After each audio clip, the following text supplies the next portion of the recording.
Bonjour à tous. Alors, comment allez-vous aujourd'hui, frères et sœurs? Ça va? Vous n'êtes trop pas convaincus en fait, là? Oui? Super. En plus, il fait beau en ce moment. Alors, aujourd'hui, je ne sais pas si vous remarquez, mais depuis 3 sabbats, je crois, on a 2 classes pour les potes de sabbat. Une classe pour les francophones et une classe pour les lusophones. D'accord? Pour ceux qui parlent portugais. Alors, cet essai m'a beaucoup inspiré parce que je trouve que c'est une application concrète de l'enseignement de Paul et de Jacques. Souvent, on essaye d'opposer Jacques et Paul dans ces enseignements. Alors, je donne vraiment les versets qui sont un peu, on va dire, controverses souvent. Paul qui dit dans Romains 3, chapitre 28, Romains 3, chapitre 28. Alors, qu'est-ce qu'il dit Paul dans Romains 3, chapitre 28?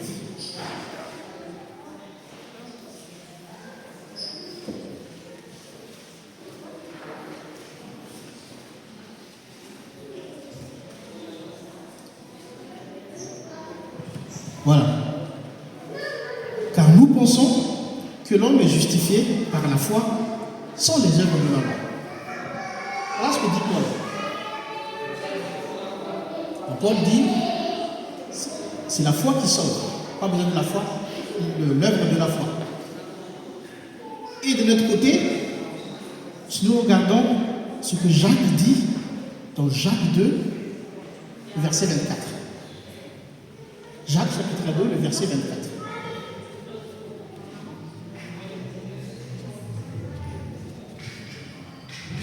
Jacques chapitre 2, le verset 24.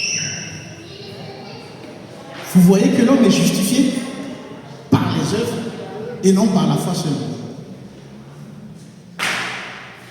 Donc souvent, on met en opposition ces 2 versets. Et si on ne lit pas le chapitre en entier de Jacques, chapitre 2, et de Paul et Romains, ou d'autres chapitres de Paul, on tombe tout de suite dans le piège. Comme quoi, en fait, il y a une opposition. Il y a d'un côté Paul qui dit c'est la foi seule qui sauve, et Jacques de l'autre côté semble dire que, en fait, on se fout de la foi, c'est que les hommes qui comptent. Et aujourd'hui, j'aimerais partager avec vous voilà les recherches que j'ai menées et qui montrent bien qu'il y a eu une cohérence entre les deux et il n'y a pas d'opposition. On verra que les deux sont vraiment complémentaires et Paul va dire dans 1 Timothée chapitre 13 la même chose que Jacques. Donc, on est tous d'accord, c'est indéniable. C'est Dieu qui nous sauve. C'est Dieu qui nous a sauvés par la mort de Jésus-Christ. Jusque-là, on est tous d'accord. Personne ne peut se sauver de lui-même. Il n'y a que Dieu qui l'a fait. C'est déjà fait. On ne peut pas, même si on va respecter scrupuleusement les lois, c'est pas ça qui va nous sauver. D'accord? Donc je pose d'abord ce postulat que c'est Dieu seul qui sauve. Et ça, Paul, il est d'accord avec ça. Vous allez voir que Jacques aussi est d'accord avec ça. Mais ensuite, Paul, quand il fait référence à la foi seule qui sauve, Paul, il est en train de dire justement de cet acte qui sauve. Paul, il est dans ce sens-là quand il dit que c'est la foi qui sauve. C'est le fait de croire à ce que Jésus-Christ est mort pour nous à la croix. C'est ça qui nous sauve. C'est ça ce que Paul est en train de dire.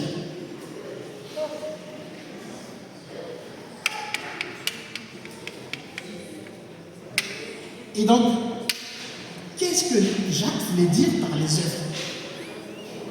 Et nous allons voir que ce que Jacques voulait dire par les œuvres, c'est notre état d'esprit en attendant le retour de Jésus-Christ. C'est l'état d'esprit que nous devons avoir lorsque nous avons la foi en Jésus-Christ. Jacques n'écarte pas du tout la foi. Et Jacques dit, ce n'est pas la foi seule qui sauve. Et nous allons voir que Paul le démontre bien que la foi va toujours avec les œuvres. C'est une absurdité de dire que vous avez la foi et vous n'avez pas les œuvres. C'est ça ce que Jacques est en train de dire, que la foi seule ne sauve pas. Donc on ne va pas interpréter ce que Jacques a dit, c'est l'œuvre de la loi, des œuvres qui nous sauvent, et on met de côté la foi. Non. Une fois que vous avez la foi, automatiquement, vous allez œuvrer pour les Seigneurs. Ça, c'est le point, le point de vue, le même point de vue de Jacques et de Paul. D'accord? Alors, je vais m'attarder plutôt sur ce que Paul a dit dans 1 Corinthiens, chapitre 13.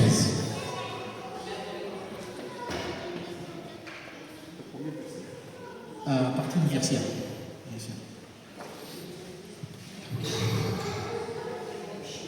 Alors, que dit Paul dans 1 Corinthiens chapitre 13, le verset 1?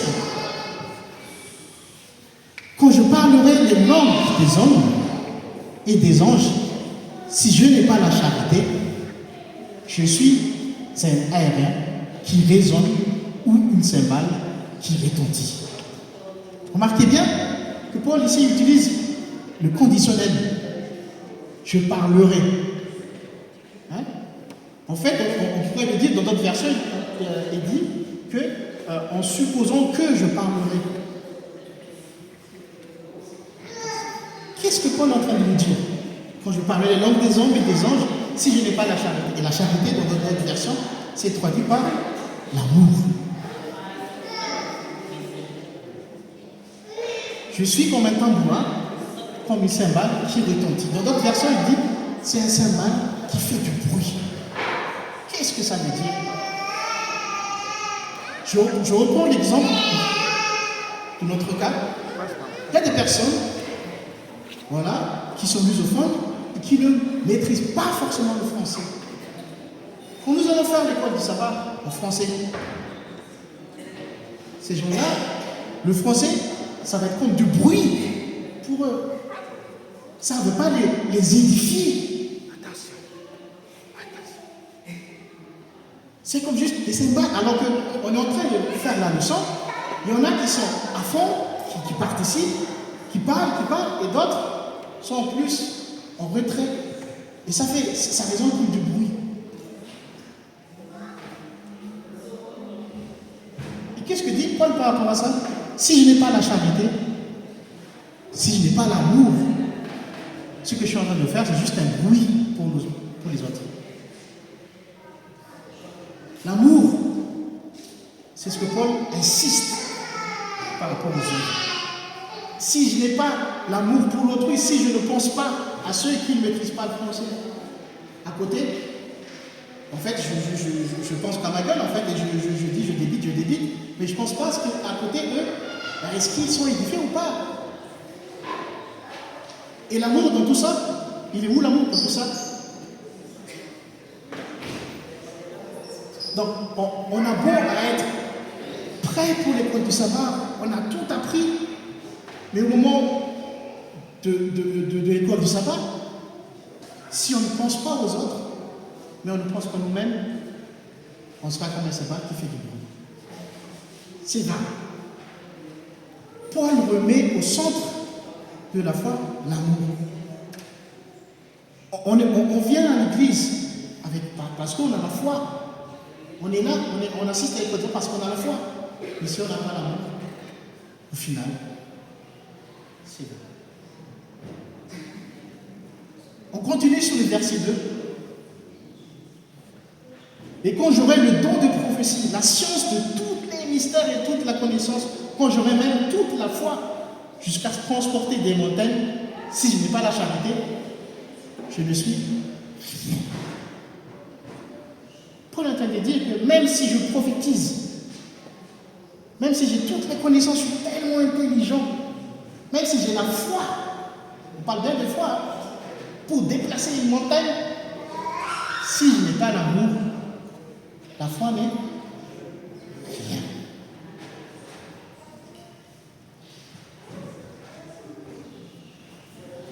Chers frères et sœurs,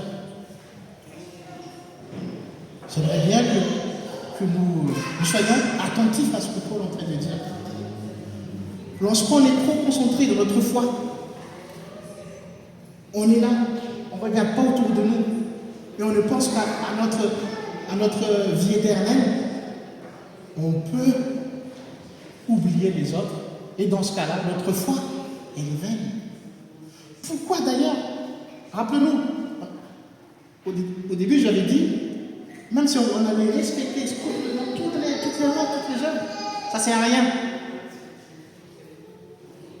Et bien évidemment, en fait, on est en train de dire, mais la vie éternelle est là, je vise la vie éternelle, donc je me concentre sur ça.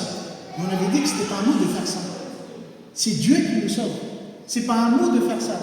Dieu, c'est Jésus, il est venu nous sauver.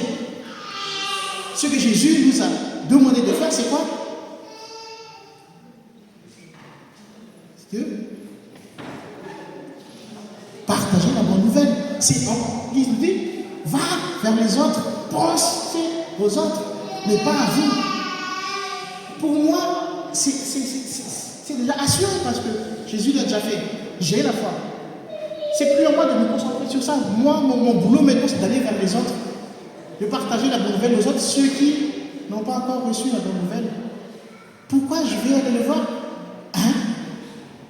Parce que j'aime mon Dieu, et deux, parce que j'aimerais aussi qu'eux aussi, ils puissent vivre la vie éternelle. Toute chose motivée, non pas par l'amour, serait vaine. C'est parce qu'on aime les autres, c'est ça qui nous pousse à aller vers eux. Mais si nous restons dans notre propre bulle, que ne pensons qu'à nous-mêmes, et notre foi, elle est vaine.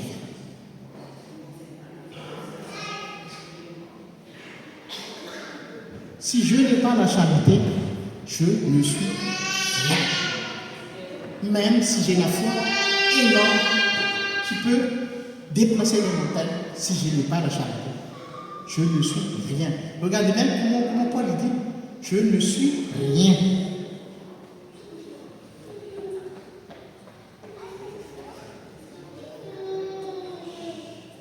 Imaginez-vous, un seul instant, vous détestez quelqu'un, peut-être, et vous avez la vie éternelle. Et il se trouve aussi que la personne que vous détestez, soit va vivre avec vous pour l'éternité. Vous allez réagir comment? Quand vous allez la voir? Ah, mais elle est là. C'est absurde en fait. Hein? Vous voyez très bien que c'est absurde. Vous allez vous dire, mais qu'est-ce qu'elle fait là? Hein? Vous allez juger maintenant? Pourquoi elle est là? Ça montre bien que l'amour est au centre de tout. Vous êtes d'accord avec moi? C'est absurde. C'est quelque chose qui ne pourra jamais se passer. Quand nous allons tous vivre la vie éternelle, on va tous s'aimer. Personne ne va haïr l'autre. Et c'est ça la vie éternelle. Et ça, c'est l'amour qui reste. Donc, sans l'amour, la foi est vaine. Sans l'amour, je suis rien. C'est ce que Paul est en train de nous dire. Verset 3. S'il te plaît. Et quand je distribuerai tous mes biens pour la nourriture des pauvres, quand je livrerai même mon corps pour être brûlé, si je n'ai pas la charité, cela ne me sert à rien. Là, vous allez me dire, mais là, il fait combien des heures là? Pourquoi Si vous lisez dans les autres traductions, ce sera plus clair. Alors, en gros, ce qu'il en dit, c'est que Paul est en train de dire, c'est que si je fais la charité juste pour gonfler mon ego, juste pour montrer aux autres que je fais quelque chose. C'est la charité qui n'est pas motivée par l'amour. Cela ne me sert de rien. Donc c'est pas parce que Jacques dit il faut faire des œuvres. Et là je vais dire parce que j'ai la foi, j'habite bêtement, je vais faire des œuvres. Je vais même sacrifier ma vie, c'est ce qu'il dit, hein. Même mon corps pour être brûlé. Je distribuerai tous mes biens pour la nourriture des pauvres. Même acte, mais finalité différente. Parce que là, c'est arrivé par l'amour. En voyant les gens, on est sensible, on les aime, on les aide. Mais pas parce que je vais l'aider, parce que comme ça, je vais voir la vie éternelle. Donc je peux tout donner, mais on dirait un robot en fait. Mais non. L'amour est au centre de tout. La foi, dépourvue d'amour, ne sert à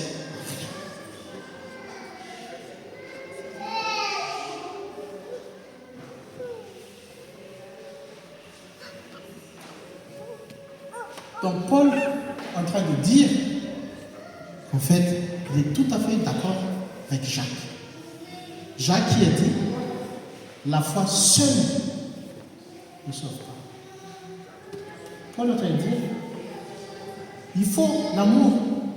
Et nous allons voir dans le verset 13 que Paul insiste même que le plus important, c'est l'amour. Si on peut aller vers verset 13, s'il te plaît.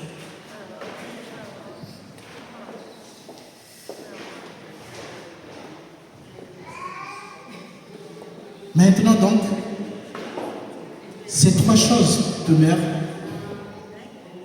la foi, l'espérance, la charité. Mais la plus grande de ces choses, c'est la charité, l'amour. Il a bien résumé Paul. Je suis d'accord avec Jacques. La foi, l'amour, il a même rajouté l'espérance. Mais le plus important, c'est l'amour. C'est l'amour. C'est l'origine de tout.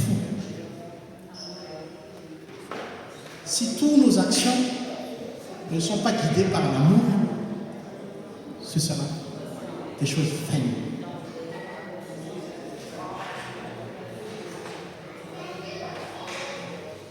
Le plus important, c'est l'amour. Il ne faut pas oublier ça, chers frères et sœurs.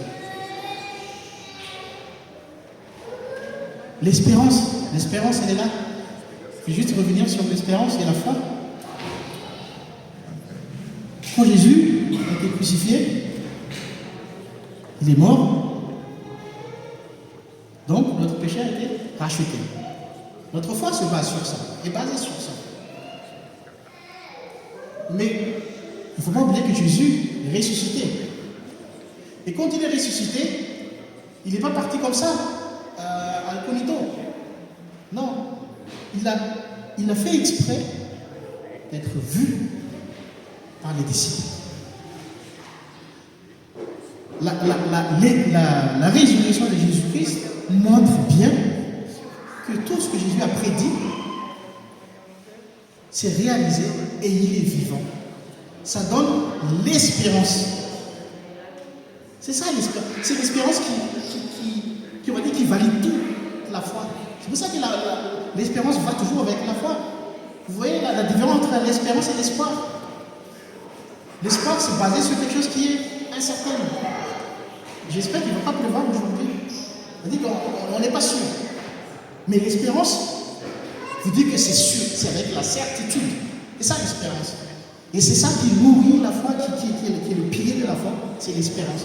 Le fait d'avoir vu Jésus-Christ nous montre que la vie éternelle existe réellement.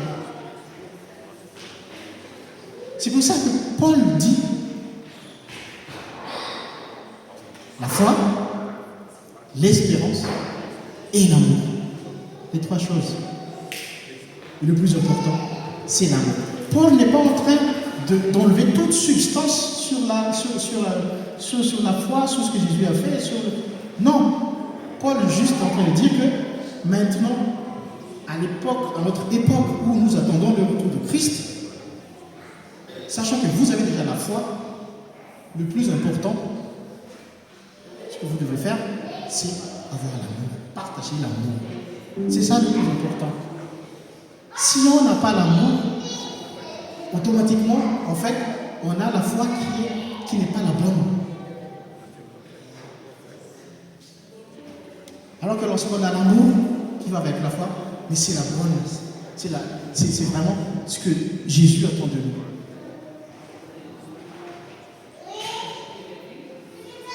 Alors, ce matin, voudrais bien que vous gardiez en esprit que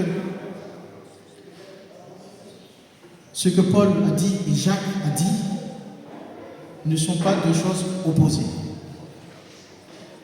Il ne faut pas opposer ces deux versets, il ne faut pas opposer ces deux disciples de Jésus.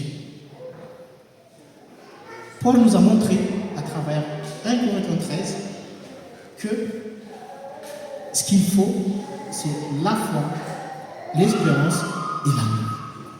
Et en attendant Jésus-Christ, on doit partager l'amour. Dans ce monde qui est triste, qui est malheureux, partager l'amour ne faire que du bien dans ce monde. Alors gardons mon esprit de ce monde.